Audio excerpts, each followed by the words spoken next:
जिभेवर ठेवताच विरघळणारी आणि पाहता क्षणीच खावीशी वाटणारी अशी ही रवा नारळाची वडी पाहणार आहोत। ही वडी इतकी छान मऊसूत होते की आपल्या घरची वृद्ध मंडळी देखील खाऊ शकतात आणि ही बर्फी अगदी सहजही कोणालाही बनवता येईल, इतकी साधी व सोपी आहे। लहान मुले देखील खाऊ शकतील, इतकी मऊसूत बनवून तयार होते। तर अशी मऊसूत वडी कशी तयार करायची याला इथे पाकाची देखील आपल्याला टेन्शन नाहीये, त्यामुळे मी इथे अगदी डिटेलमध्ये सांगितलेले आहे। त्यामुळे व्हिडिओला अजिबात स्किप न करता अगदी शेवटपर्यंत नक्की पहा। चला तर व्हिडिओला सुरुवात करूया, पण त्याआधी अजूनही तुम्ही माझ्या चॅनलला सबस्क्राईब केलं नसेल तर सबस्क्राईब करा आणि शेजारील बेल आयकॉनला क्लिक करा, म्हणजेच अशा नवनवीन रेसिपी तुम्हाला पाहता येतील। चला तर मग रेसिपीला सुरुवात करूया। तर इथे वडी बनवण्यासाठी प्रथम गॅसवर इथे मी एक कढई घेतलेली आहे व त्यात आपल्याला 2 ते 2.5 चमचे हे साजूक तूप घालून घ्यायचे आहे आणि तूप छान असे आपले मस्तपैकी असे वितळले की मग मी यामध्ये अर्धा वाटी बारीक रवा जो आहे तो घालून घेतलेला आहे। तुमच्याकडे जर बारीक रवा नसेल तर मात्र तुम्ही जाड रवा जो आहे तो मिक्सरला ग्राइंड करून घ्या। इथे मी 0 नंबरचा रवा वापरलेला आहे। तर हा रवा आपल्याला एकदम छान असा मंद गॅसवर मंद आचेवर आपल्याला भाजून घ्यायचा आहे। रव्याचा कलर अजिबात चेंज पण होऊ द्यायचा नाही, पण रवा मात्र व्यवस्थित असा भाजला गेला पाहिजे। इथे मला रवा भाजताना 5 ते 6 मिनिटं लागलेली आहे आणि कंटिन्यू आपल्याला हे स्टर करत राहायचं आहे, हलवत राहायचं आहे। त्यामुळे काय होईल की आपला रवा एकसारखा असा भाजला जाईल। पहा इथे रवा भाजायला मला 5 ते 6 मिनिटं लागलेली आहे। तुम्ही पाहू शकता कलर पण अजिबात चेंज झालेला नाही आणि रवा पण एकदम छान असा मस्त भाजला गेलेला आहे। इथे जर आपण गॅस अगदी मोठा केला तर रवा लवकर करपण्याची शक्यता आहे, त्यामुळे मंद गॅसवरच भाजून घ्यायचा आहे। आता इथे मी नारळ घेतलेले होते, 2 नारळ घेतलेले होते, अगदी फोडण्यापासून तर त्याची काळी पाट काढण्यापर्यंत स्वच्छ धुवून अगदी मस्तपैकी बारीक बारीक मी हे मिक्सरला ग्राइंड करून घेतलेलं आहे। तर मी हे 3 वाट्या इथे नारळाचा कीस घेतलेला आहे, पाहू शकता। तर इथे माझा आता अर्धा वाटी रवा आणि अडीच वाटी नारळाचा कीस असं मी टोटल 3 वाट्या हे मिश्रण माझं झालेलं आहे। आता हे छान अगदी मस्तपैकी आपल्याला पुन्हा 5 ते 6 मिनिटं रवा आणि खोबऱ्याचा कीस जो आहे नारळाचा तो आपल्याला छान असा व्यवस्थित भाजून घ्यायचा आहे। बघा पूर्ण छान असं मिक्स होईपर्यंत एकजीव आणि नारळाच्या किसामध्ये आपल्या अगदी मॉइश्चर असतं, त्यामधला ओलसरपणा हा निघून जावा यासाठी आपल्याला एकदम छान अगदी मंद गॅसवर हे भाजून घ्यायचं आहे। तुम्ही पाहू शकता व्हिडिओत दाखवल्याप्रमाणे अगदी त्यातला ओलसरपणा पूर्ण निघून गेलेला आहे। पहा आता यामध्ये मी 2 वाट्या आपल्याला दूध घालून घ्यायचं आहे आणि हे फुल फॅट दूध आहे।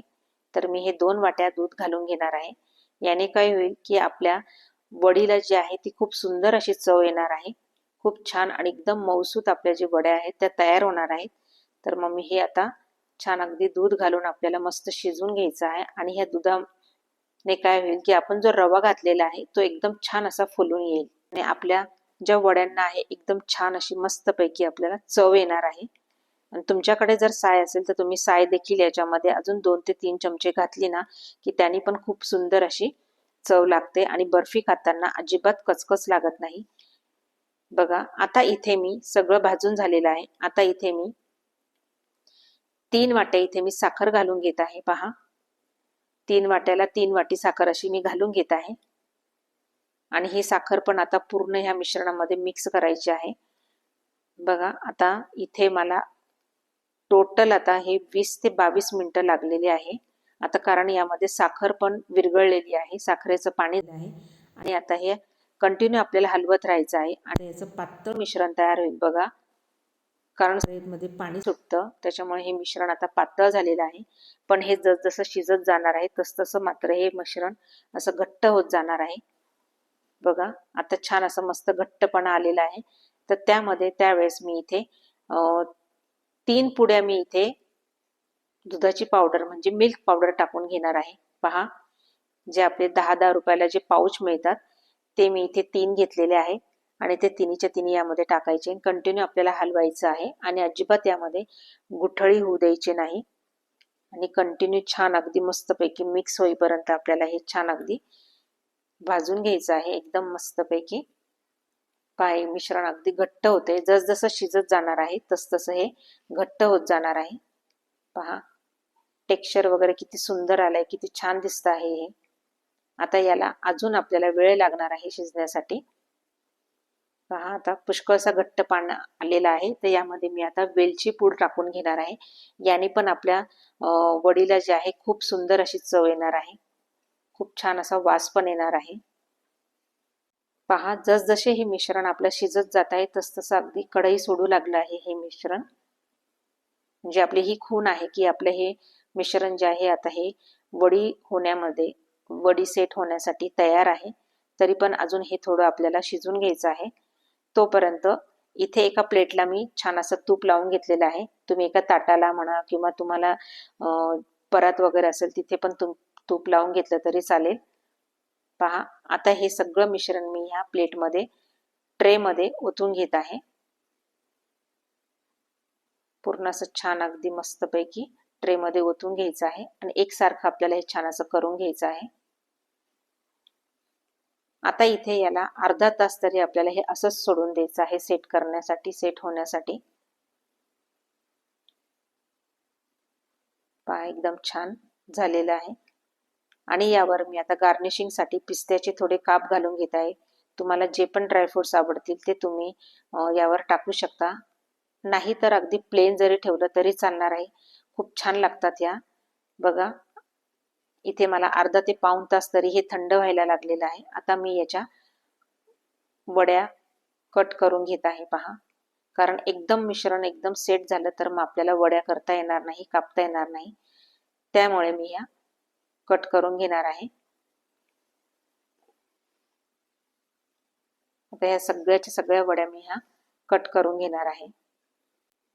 आता मस्तपैकी ह्या छान बघा किती सुंदर अशा वड्या, तुम्हाला ज्या पण आकारात आवडत असतील त्या आकारात तुम्ही या कट करून घेऊ शकता. इथं मी स्क्वेअर आकारामध्ये कट करून घेतलेले आहे. बघा एकदम छान झालेले आहे, मस्त झालेले आहे. आता याला पुन्हा आपल्याला 1 ते 2 तास तरी आपल्याला हे अशाच ठेवायचे आहे, म्हणजे ह्या खूप छान अगदी मस्त सेट होतील. पहा आता 2 ते 3 तासानंतर मी हे काढलेले आहे. तुम्ही फॅन खाली देखील या सुकवू शकतात किंवा अगदीच तुम्हाला लगेच पाहिजे असेल तर तुम्ही ह्या फ्रीजमध्ये ठेवून सुद्धा तुम्ही ह्या गार करून अगदी मस्तपैकी छान तयार होतात. ह्या मस्त सेट होतात. तुम्ही पाहू शकता किती सुंदर दिसत आहेत, किती छान आलेल्या आहे अगदी, आणि इतक्या मऊ झालेल्या आहेत की आपल्या घरची वृद्ध मंडळी देखील एकदम सहज चावू शकतात, खाऊ शकतात. तर तुम्ही ह्या पद्धतीने नक्की करा. अशी ही जिभेवर ठेवताच विरघळणारी मऊसूत रवा नारळाची वडी तयार झालेली आहे. आता यातली मी तुम्हाला एक तोडून दाखवते आहे. एकदम छान अगदी एकदम मऊसूत अशी वडी आपली तयार झालेली आहे. टेक्स्चर पहा किती छान आलेले आहे. आणि जर तुम्हाला रेसिपी आवडली असेल तर लाईक करा, जास्तीत जास्त शेअर करा. चॅनलवर नवीन असाल तर सबस्क्राईब करा आणि शेजारील बेल आयकनला क्लिक करा, म्हणजे अशाच नवनवीन व्हिडिओ तुम्हाला स्वादिष्ट रसोई बाय सुनीता ह्या चॅनलमध्ये पाहता येतील. चला तर मग नक्की करा आणि मला कमेंट करा. चला तर भेटूया एका नवीन रेसिपीला. तोपर्यंत खात राहा, मजेत राहा. धन्यवाद.